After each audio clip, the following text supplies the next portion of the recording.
और जो मेरे साथ होता था एक्सपीरियंस, में वही एक्सपीरियंस शेयर करूंगा कि जब पढ़ते हैं तो नींद आती है।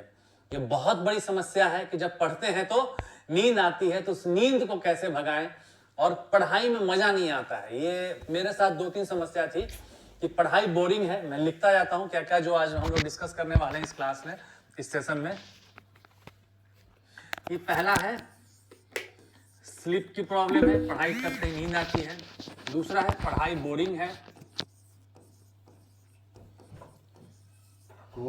तीसरा है जो बहुत ज्यादा है, वो है ओवर थिंकिंग की।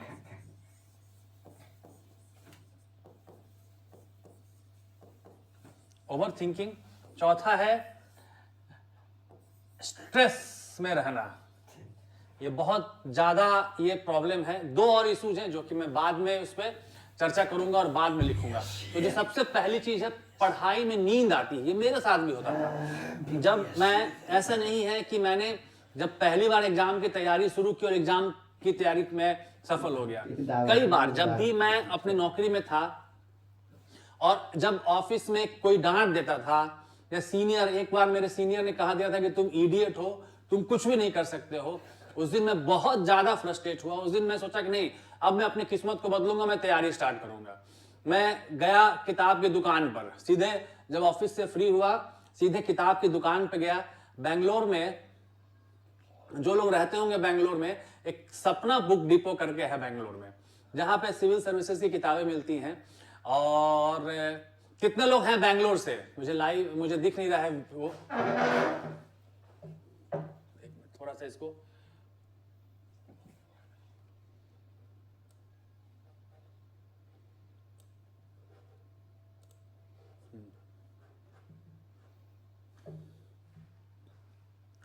तो हाँ, अब मुझे दिख रहा है कमेंट सबका। तो मैं बेंगलोर में उस किताब की दुकान पे गया और वहां से एक किताब लेके आया, प्रतियोगिता दर्पण, और एक किताब लेके आया लक्ष्मीकांत। और मैंने बहुत डेडिकेशन से सोचा कि नहीं, अब मैं पढ़ाई करूंगा, अब मैं तैयारी शुरू करूंगा और मैं सफल होऊंगा। मैंने प्रतियोगिता दर्पण का पेज पलटा, उसमें एक सिलेक्टेड किसी का इंटरव्यू था। उसमें अक्सर होता है सिलेक्टेड लोग का इंटरव्यू होता है, और उस सिलेक्टेड इंसान का इंटरव्यू मैंने पढ़ा और एक पेज का 5 लाइन पढ़ा, मुझे नींद आ गई, मैं सो गया। लक्ष्मीकांत वैसे की वैसी रखी रह गई। लक्ष्मीकांत फिर अगली बार जब फिर मेरे बॉस ने मुझे डांटा, फिर मेरे बॉस ने मुझे परेशान किया, किसी ने जलील किया, किसी ने बेइज्जत किया, किसी ने मेरा मजाक उड़ाया, तो फिर वो लक्ष्मीकांत खुली। लक्ष्मीकांत खुली तो ऐसा नहीं था कि पूरे लक्ष्मीकांत को पढ़ गया, हार्डली 4 लाइन 5 लाइन पढ़ता था मैं, और फिर बोरिंग लगता था किताब, और किताब को साइड रख दिया, फेसबुक पे आ गए, यूट्यूब पे आ गए, और फेसबुक यूट्यूब के वीडियोस देखने लगा। क्यों? क्योंकि पढ़ाई जो है, मैंने सबसे पहला पाठ लिखा है, ये जो 2 पॉइंट है, स्लीप प्रॉब्लम और बोरिंग, नींद आना और पढ़ाई में मजा नहीं आना, ये दोनों चीज बहुत ही नॉर्मल है, बहुत ही कॉमन है। तो इन दोनों चीज से कैसे उभरा जाए, कैसे इसमें एक्सीड किया जाए, कैसे इसमें एक्सेल किया जाए, मैं उसका तरीका बता रहा हूं जो मैंने किया अपने साथ। तो ये जो मैं बता रहा हूं, ये लगभग मैंने 8 से 10 बार इस तरीके से सोचा कि तैयारी करूंगा। कभी कभी गए तो कभी कुछ ऑटोबायोग्राफी खरीद के लाया किसी के साथ में, ऑटोबायोग्राफी पूरी पढ़ लिया, लेकिन वो हिस्ट्री, ज्योग्राफी, पॉलिटी, इकोनॉमिक्स की किताब में नहीं पढ़ पाया।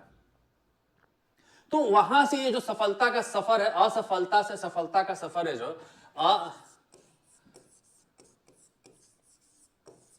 असफलता से ये जो सफलता का सफर है, ये इस सफर में क्या ऐसा हुआ कि जो मुझे पढ़ने में मजा आया, और आज भी मैं 4 से 5 घंटे पढ़ता हूं। मेरे इधर राइट साइड में, कैमरा नहीं घुमा सकता हूं, यहां नहीं भी तो 300 से 350 किताबें रखी हुई हैं, और मैं अभी भी पढ़ता हूं। देखिए, जैसे अभी जो मैं किताब पढ़ रहा हूं, मैं आपको दिखाता हूं, वो किताब आपको भी मजा आएगा पढ़ने में।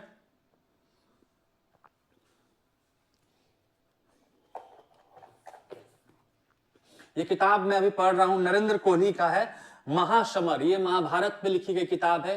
अभी ये किताब पढ़ रहा हूं। इसके बाद कई और किताबें हैं यहां पर, जो पार्ट वाइज नहीं होता, वेब सीरीज टाइप से मैं पढ़ रहा हूं। ठीक है, मैं सबका कमेंट देखूंगा। रविशंकर जी, मैं सबका कमेंट देख रहा हूं, मैं सबसे बात भी करूंगा, चिंता नहीं कीजिए। ठीक है, तो ये कौन है? सिमरन सोनी जी। चलिए, बहुत बढ़िया, सिमरन सोनी जी। सभी का स्वागत है। तो क्या उस जर्नी में हुआ, क्या ऐसा किया मैंने जो मुझे समझ में आने लगा? तो जो बेसिक सबसे इंपॉर्टेंट चीज है, मैं आपको एक आसान एग्जांपल के साथ समझाना चाहता हूं कि अगर आपके सामने आपने कोई फिल्म देखा हो, 3 इडियट फिल्म देखा हो, चाहे कोई भी फिल्म देखा हो जो बहुत इंटरेस्टिंग है, और मैं उसी फिल्म को फ्रेंच या जर्मन भाषा में आपके सामने चला दूं, क्या आपको समझ में आएगा? कितनी भी अच्छी फिल्म हो, फ्रेंच भाषा की बिल्कुल बेस्ट मूवी हो, या फिल्म जो आपने मूवी देखा हुआ है वही मूवी मैं अगर चला दूं तो आपको समझ में आएगा? नहीं समझ में आएगा। क्यों? क्योंकि आप कनेक्ट नहीं कर पा रहे हैं। वही दिक्कत है। ये जो दोनों प्रॉब्लम है, नींद की प्रॉब्लम और पढ़ाई में मजा नहीं आना, इन दोनों प्रॉब्लम यही है कि हम लोग उस चीज को पढ़ने लगते हैं जो चीज में हमारा कनेक्शन नहीं हो पा रहा है। और उस कनेक्शन के लिए जो सबसे इंपॉर्टेंट चीज है कि आपका बेसिक क्लियर होना चाहिए। अगर आपको हम लोग स्कूल में बचपन में 2 का पहरा 3 का टेबल पढ़ाते थे, 2 दूना 4, 2 तिहाई 6, 3 तिहाई 9, 3 चौका 12, क्यों पढ़ाते थे? कि जब हम मैथ्स में आगे चल के हम लोग कैलकुलस पढ़े हैं, इंटीग्रेशन पढ़े, डिफरेंशिएशन पढ़े, तो हमें समझ में आए, वो लिंक बनता जाता है कि पहले कोई भी इंसान जो पढ़ता है वो नर्सरी में पढ़ता है, नर्सरी के बाद 1 में पढ़ता है, 2 में पढ़ता है, 3 में पढ़ता है, 4 में पढ़ता है, 5 में पढ़ता है, 6 में पढ़ता है। ये ग्रेजुअल हमारे दिमाग में, हमारा जो दिमाग है वो एक साथ बड़ी चीजों को नहीं ले पाता है। आप किसी भी चीज को ग्रेजुअली आप आगे बढ़ते जाइएगा तो आपका दिमाग उसको कंसीव करता जाएगा, आपका दिमाग उसमें समझता जाएगा और आप उसमें एक्सपर्ट होते जाएंगे। यहाँ हम लोग क्या गलती करते हैं? सबसे बड़ी गलती हम लोग यहाँ ये करते हैं कि हम लोग चाहते हैं कि सीधे क्लास 10 वाली किताब को उठाएं और पढ़ लें और समझ में, क्लास 12 वाली किताब को उठाएं और समझ लें। और बीपीएससी में और ब्लंडर करते हैं कि ये जो किताबें लिखी गई हैं, ये लिखी गई हैं बिल्कुल हाई लेवल की, ये 10वीं 12वीं की भी किताब नहीं है। ये समझ लीजिए कि यूपीएससी और बीपीएससी को दिमाग में रख के किताबें लिखी गई हैं, आपको कैसे समझ में आएगा? तो उन चीजों को ओवरकम करने के लिए आपको अपने बेसिक पे काम करना पड़ेगा, आपको बेसिक पे काम करना पड़ेगा, बेसिक पढ़ना पड़ेगा। जो लोग सेल्फ स्टडी करना चाह रहे हैं, मैं सबसे ही करूंगा कि एनसीईआरटी बेस्ट किताब है बेसिक क्लियर करने के लिए। और एनसीईआरटी में भी कुछ लोग आजकल देख रहा हूं कि एनसीईआरटी की समरी उठा लेते हैं, एनसीईआरटी सार, एनसीईआरटी किसी और पब्लिकेशन नहीं, प्रॉपर एनसीईआरटी उठाइए और वहां से पढ़िए। प्रॉपर एनसीईआरटी उठाइए, क्लास 6 से एनसीईआरटी उठाइए और क्लास 6 की एनसीईआरटी से पढ़ना शुरू कीजिए। फिर क्लास 7 की एनसीईआरटी पढ़िए। बिल्कुल समझिए कि मैं क्लास 6 का स्टूडेंट हूं और मुझे क्लास 6 पढ़ना है, फिर क्लास 7 पढ़ना है, फिर क्लास 8 पढ़ना है। और फिर देखिए वो नींद भी नहीं आएगी और ना ही वो पढ़ाई बोरिंग लगेगा, आपको मजा आने लगेगा। जैसे मुझे मजा आ रहा था जब मैं जान रहा था कि हम लोग बचपन से बोलते आए हैं कि सर्दियों में दिन छोटा होता है, गर्मियों में दिन बड़ा होता है। अब मुझे उसका कारण समझ में आ रहा था कि सर्दियों में क्यों दिन छोटा होता है और गर्मियों में क्यों दिन बड़ा होता है। अब मुझे वो कारण समझ में आ रहा था कि क्यों कहीं पर रेगिस्तान है, क्यों कहीं पर पहाड़ है, ये पहाड़ कैसे बन गया, ये उतना ऊंचा पहाड़ कैसे बन गया, मुझे वो समझ में आ रहा था। अब मुझे ये समझ में आ रहा था कि हम लोग जाते हैं पैसा लेके, तो मुझे अक्सर बचपन से डाउट होता था कि सरकार के पास कोई मशीन है जहां से नोट छपता है, तो सरकार इतने नोट क्यों नहीं छाप देती है कि सब कोई अमीर हो जाए? सरकार ऐसा क्यों करती है कि चीजें महंगी होती जा रही हैं दिन प्रतिदिन, जब लोग वही हैं? आज से 20 साल पहले हमारे 500 रुपए की बहुत वैल्यू थी और आज हमारे पास 500 रुपए की बिल्कुल वैल्यू खत्म हो गई है। तो ऐसा क्यों होता जा रहा है? वो सब चीजें मुझे समझ में आने लगी कि ऐसा क्यों हो रहा है। मुझे वो समझ में आने लगा कि हम लोग बोलते थे कि 200 साल से हमने अंग्रेजों की गुलामी की है, तो क्या ऐसी परिस्थिति बनी थी कि हमें गुलाम होना पड़ा और क्या ऐसी परिस्थिति बनी कि हम आजाद हो गए? पढ़ाई आपको तब मजा आएगा जब आप चीजों को समझने का कोशिश करेंगे। ये जनरल स्टडीज है, इसका नाम ही है जनरल स्टडीज। ये कोई स्पेशलिस्ट पढ़ाई नहीं है। आप यहां पे कोई पीएचडी नहीं करने जा रहे हैं रॉकेट साइंस में, न्यूक्लियर साइंस में, नहीं। ये जनरल स्टडीज है, जो आप आम जीवन में जी रहे हैं वही चीज आपको पढ़ना है। आपको हिस्ट्री में अपने बारे में जानना है कि हम जिस जगह रह रहे हैं वहां पे कैसे अंग्रेज आए, क्यों अंग्रेज आए। नहीं इन्फ्लेशन की वजह से नहीं, इन्फ्लेशन तो फिर वही टर्म हो गया, क्यों महंगा हो रहा है वो इन्फ्लेशन, तो फिर आप रटा हुआ कॉन्सेप्ट बता रहे हैं। आप जब इकोनॉमिक्स पढ़िएगा तब आपको और मजा आएगा कि क्यों ऐसा हो रहा है। ज्योग्राफी जब पढ़िएगा तो आपको समझ में आएगा क्यों पहाड़ यहाँ पे है, क्यों यहाँ पे नदी है, क्यों यहाँ रेगिस्तान है, क्यों यहाँ ठंड है, क्यों यहाँ गर्मी है, क्यों रात होता है, क्यों दिन होता है। ज्योग्राफी में ही आपको समझ में आएगा। पॉलिटी हम लोग बचपन से सुनते आ रहे थे कि फलाना चुनाव है, फलाना जीत गए, फलाना हार गए।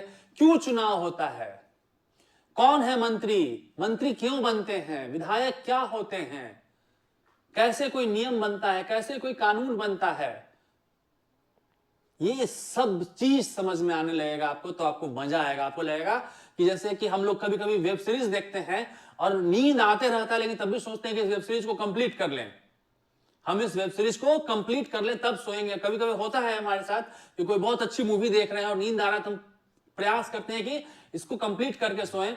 वही हाल पढ़ाई में होने लगेगा आपके साथ। बस थोड़ा सा आप बेसिक क्लियर कर लीजिए। जब बेसिक क्लियर कर लीजिएगा तो आपका ये दोनों प्रॉब्लम कंप्लीट हो जाएगा। फिर तीसरा जो सबसे इंपॉर्टेंट प्रॉब्लम जो मैंने बताना चाहता हूं, ओवर थिंकिंग।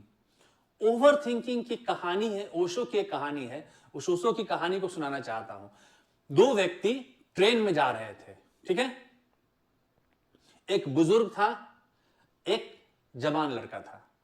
अब उस ट्रेन के कोच में एक जहां बैठे हुए थे, सिर्फ 3 लोग बैठे हुए थे।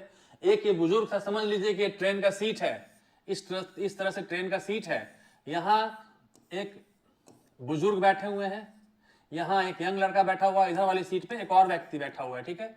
इस यंग लड़के ने इन बुजुर्ग से पूछा कि क्या समय हो रहा है, ठीक है, क्या समय, ओशो की कहानी है, क्या समय हो रहा है। इन बुजुर्ग ने अपनी घड़ी देखी, घड़ी देखने के बाद ये चुप रहे, कुछ नहीं बोले। फिर उस इंसान ने पूछा कि अंकल शायद आपने सुना नहीं, क्या समय हो रहा है। फिर उस व्यक्ति ने इनकी तरफ देखा और फिर वो खिड़की से बाहर देखने लगे। तीसरी बार फिर इसने जब पूछा कि एक्सक्यूज मी अंकल, उस व्यक्ति ने इसकी तरफ देखा और फिर जब इन्होंने पूछा कि समय क्या हो रहा है तो फिर वो बाहर देखने लगे। अब गुस्सा आ गया इसे, इन्हें गुस्सा आने लगा कि भैया तुम्हें सुनाई तो दे रहा है क्योंकि तुम मेरी तरफ देख रहे हो, तुमने घड़ी पे भी देखा पहली बार, मुझे समय नहीं बताया, क्या दिक्कत है। तो उस इंसान ने पूछा कि भाई साहब आपको दिक्कत क्या है, अंकल आपको दिक्कत क्या है, आपके पास घड़ी भी है, घड़ी चल भी रही है, मुझे लग रहा है अगर घड़ी खराब भी है तो आप कम से कम समय तो बता सकते हैं।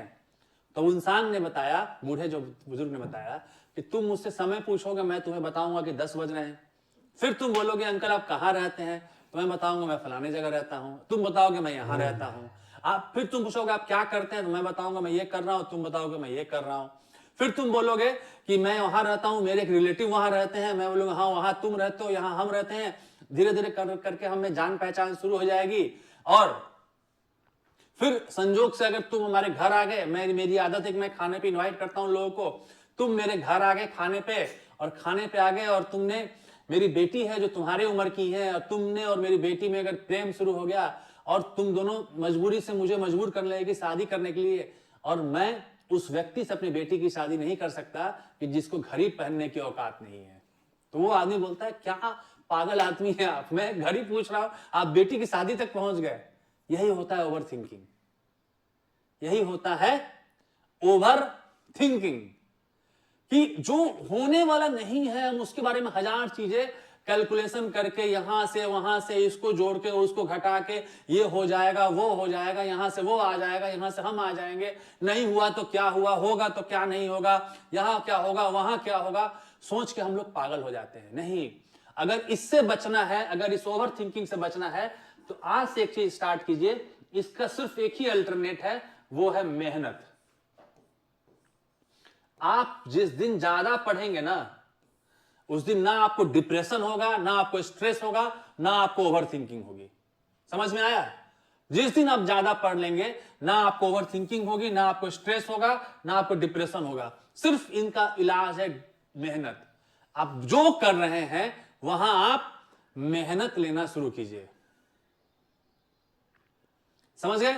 आप जो कर रहे हैं वहां एक्स्ट्रा मेहनत करना शुरू कीजिए। एक बार अपनी औकात से बाहर निकलकर मेहनत कीजिए और एक बार अपनी औकात से ज्यादा हासिल करके देखिए। मेरी औकात कोई नहीं बता सकता कि मैं क्या हूं, मैं क्या बनूंगा। आज 2026 है, आज 2026 में मैं क्या हूं और 2027 में मैं क्या बनूंगा, ये कोई नहीं बता सकता है। सिर्फ मैं हूं जो डिसाइड करूंगा। मैं जो आज कर्म करूंगा, मैं 2027 में वही बनूंगा। और आपकी भी औकात सिर्फ आप बनाते हैं, कोई और नहीं बनाता है। मैं बता रहा हूं कि मुझे एस्ट्रोलॉजर ने, एक ज्योतिषी ने बताया था कि मेरे हाथ में प्रशासन की लाइन ही नहीं है। और जब ये बात उन्होंने बोला तो कई दिन तक मेरे दिमाग में घूमता रहा, तैयारी तो कर रहा हूं, उन्होंने बोला है नहीं होगा, क्या होगा, नहीं होगा, हो तो गया सिलेक्शन। कई लोग बोलते थे कि तुम कहीं आते जाते नहीं हो, हमारे रिलेशन में एक शादी थी, मैं शादी में नहीं गया, लोग बोलते थे यार एक दिन के लिए आ जाते तो क्या बिगड़ जाता, बड़का कलेक्टरे बन जाओगे, हो गया, मैं बन गया मैं। तो हर कुछ इंसान अपनी मेहनत से बनता है, अपनी मेहनत से बिगाड़ता है। हम अपनी किस्मत अपनी मेहनत से बनाते हैं। तो मेहनत करना जब सीख जाइएगा ना तो दुनिया में कुछ भी हासिल कर लीजिएगा। तो ये ऊपर के दो चीज का मैंने सॉल्यूशन बताया, नीचे का दो चीज का सॉल्यूशन बताया। ऊपर के दो चीज का सॉल्यूशन है क्या? ऊपर के दो चीज का सॉल्यूशन है कि बेसिक पढ़िए, ठीक है? बेसिक कहीं से ही पढ़िए, ये नहीं बोल रहा हूं कि आप मुझसे ही पढ़िए या किसी और से पढ़िए, जहां से समझ में आता है पढ़िए, लेकिन बेसिक पढ़िए। वो एक और कहानी सुनाता हूं आपको। एक व्यक्ति थे, ठीक है? कहानी आज मेरा मूड है कहानी सुनाने का, तो आपको कई कहानियां सुना रहा हूं। एक मिनट रुक जाइए, कुछ कमेंट इसने, तो आज मेरा मूड है कहानी सुनाने का, तो आज आपको कई कहानियां सुना रहा हूं। एक बार एक व्यक्ति क्या हुआ कि सड़क के किनारे, रोड के किनारे कुछ ढूंढ रहे थे, और वो बगल में स्ट्रीट लाइट लगा था, पार्क था, बहुत सारे लोग बैठे थे, वो घंटों से ढूंढ रहे थे कुछ। 1 घंटा हो गया, 2 घंटा हो गया, 3 घंटा हो गया। अब कई लोग वहां आसपास थे, सबको खराब लग रहा था, यार व्यक्ति 3 घंटे से यहाँ ढूंढ रहा है कुछ। तो वो लोग आए उसके पास। आने के बाद उन्होंने उस व्यक्ति से पूछा कि क्या ढूंढ रहे हैं? उन्होंने कहा चाबी खो गई थी। सब लोग मिलकर ढूंढने लगे, अब 10 लोग मिलकर ढूंढने लगे उनकी चाबी को। घंटों उन्होंने चाबी ढूंढा, चाबी नहीं मिली। तो एक व्यक्ति ने उनसे पूछा कि क्या कंफर्म है आप कि आपकी चाबी यहीं गिरी थी? तो उन व्यक्ति ने कहा नहीं, मेरी चाबी यहां नहीं गिरी थी। तो उसने कहा कि यार कहां गिरी थी चाबी? बोला चाबी तो मेरे पिछले वाले रोड पे गिरी थी, वहां अंधेरा है। तो बोला फिर यहां क्यों ढूंढ रहा है? बोला वही तो, वहां अंधेरा है, अंधेरे में कहां ढूंढूंगा, जहां रोशनी वहीं ना ढूंढूंगा। समझ में आया अंतर क्या है? अंतर यही है कि हम लोग जो आसान काम है उसको करना चाहते हैं, जो टफ काम है उसको नहीं करना चाहते हैं।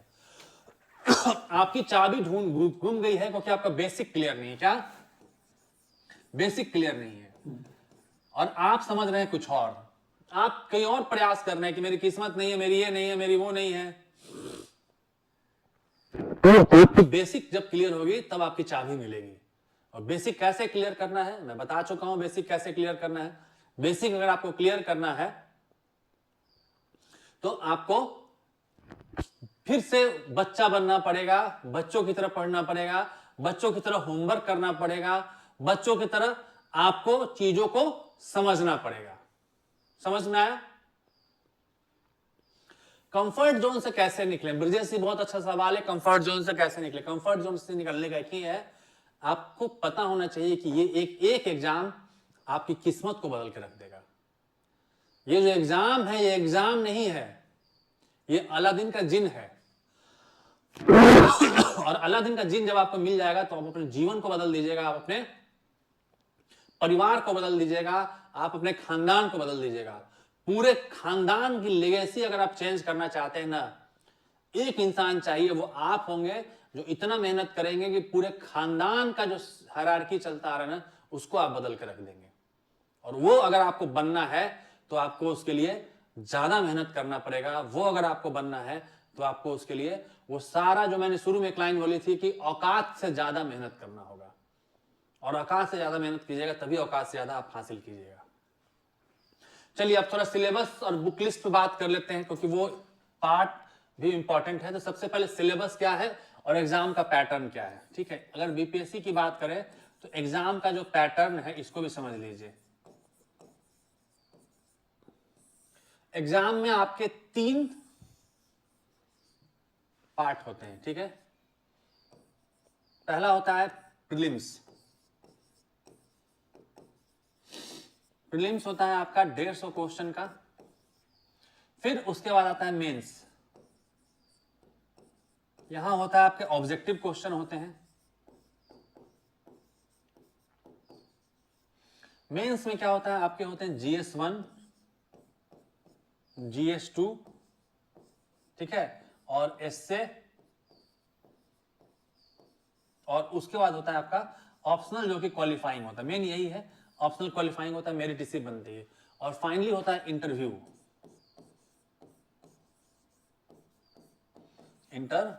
ठीक है।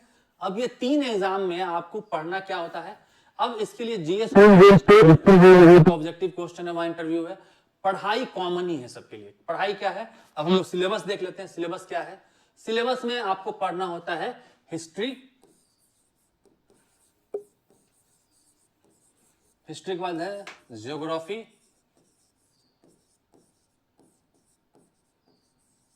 Polity,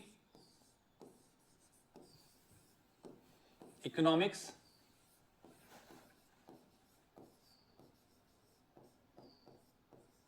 science, general science, science नहीं general science, day to day use वाले साइंस को पूछा जाता है general science, Bihar special, Bihar से संबंधित कुछ सवाल होते हैं, करंट अफेयर्स,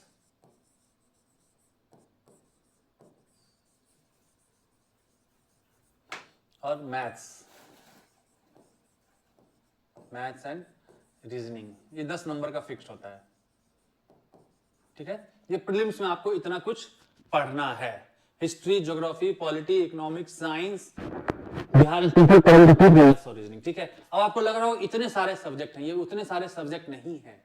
ये आप एक बार अपनी जर्नी में चलते हैं, आपको हिस्ट्री में क्या पढ़ना है, आपको हिस्ट्री में यही पढ़ना है कि हम कैसे गुलाम हुए, कैसे आजाद हुए। ज्योग्राफी में क्या पढ़ना है, क्यों ठंड है, क्यों गर्मी है, क्यों दिन है, क्यों रात है, क्यों पहाड़ है, क्यों नदी है। पॉलिटी में क्या पढ़ना है, पॉलिटी में यही पढ़ना है कि हमारा देश जब आजाद हुआ तो देश के लिए एक नियम बनाया गया। देश जब आजाद हुआ तो देश के लिए एक नियम बनाया गया, और वो नियम क्या था,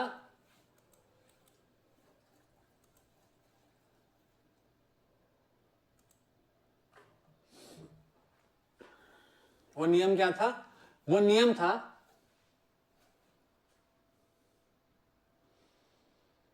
हमको पता नहीं कि बीपीएससी क्या होता है, ठीक है, चलिए कोई बात नहीं। जब नियम बनाया गया कि देश कैसे चलाना है, उसी नियम को हम संविधान कहते हैं, और उसी नियम को पढ़ना है कि देश कैसे हमारा काम करेगा। जैसे आपके घर का भी एक नियम होता होगा, वैसे ये भी नियम है। इकोनॉमिक्स मैंने शुरू में बताया था कि कोई भी किसी भी चीज का दाम क्या होता है। आप दुकान में जाते हैं, सामान खरीदते हैं, आते हैं, महंगा हो जाता है, सस्ता हो जाता है, वो सब हमें, क्योंकि अभी आप देखिएगा गोल्ड महंगा हो गया है। गोल्ड क्यों महंगा हो गया, इस चीज जानिएगा जब आप इकोनॉमिक्स पढ़िएगा। साइंस हमारा यही है कि जो हवा है उसमें कौन सा गैस है, जब हम प्याज काटते हैं तो क्यों आंसू आता है, क्यों, कोई भी चीज का जो जनरल हमारे जीवन में साइंस यूज होता है वो साइंस है। बिहार स्पेशल, बिहार के बारे में जानना है। करंट अफेयर्स की अभी क्या चल रहा है वो जानना है।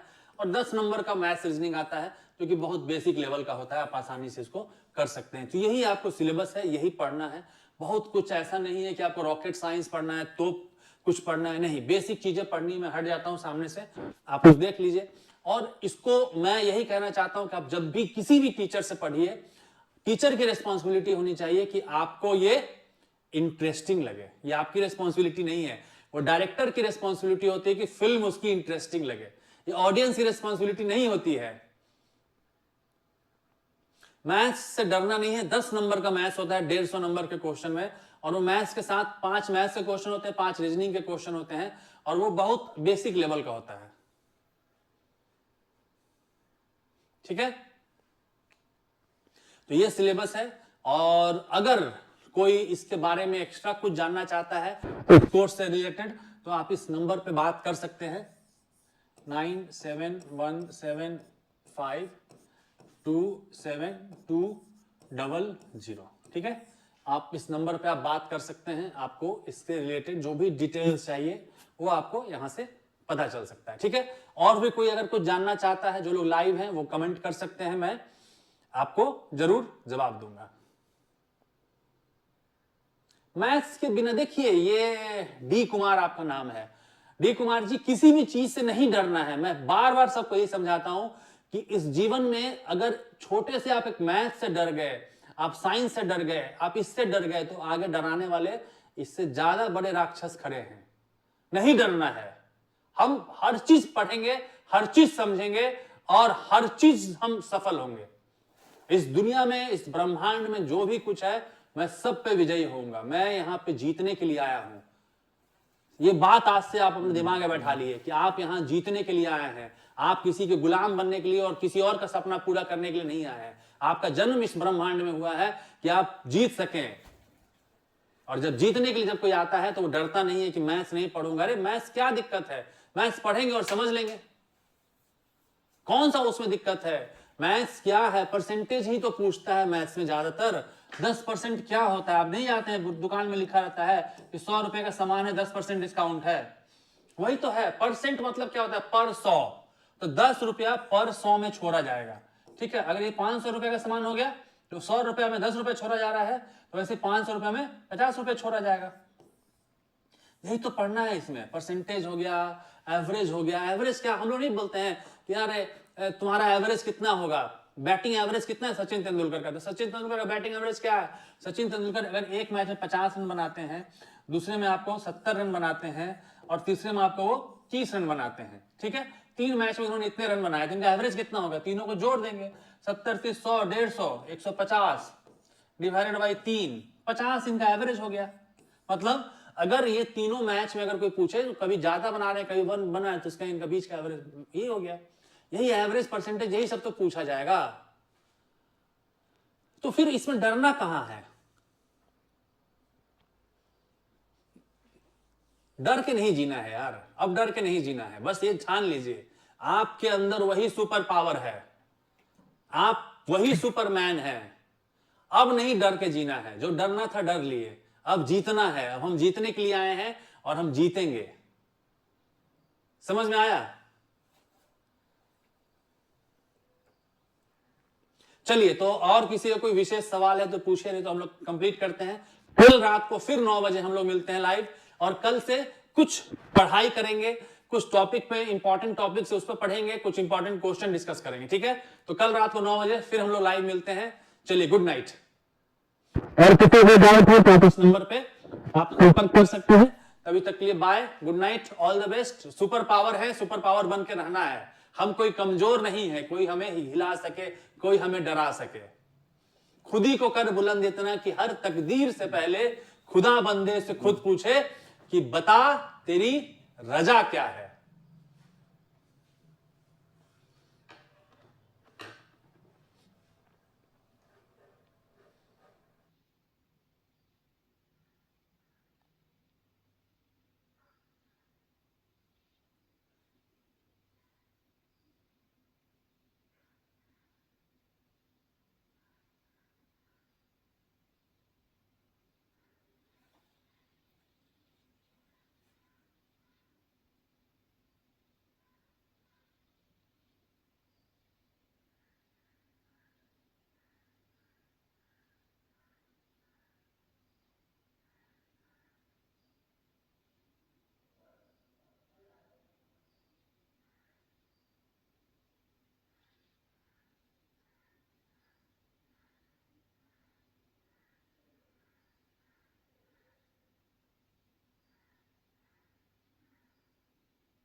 बेटी जो दिमाग ये बैठ गया,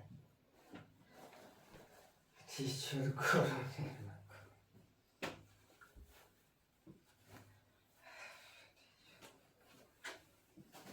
वही नहीं रहता थी ठंडा वो डैम नेगेटिव ये हो गया।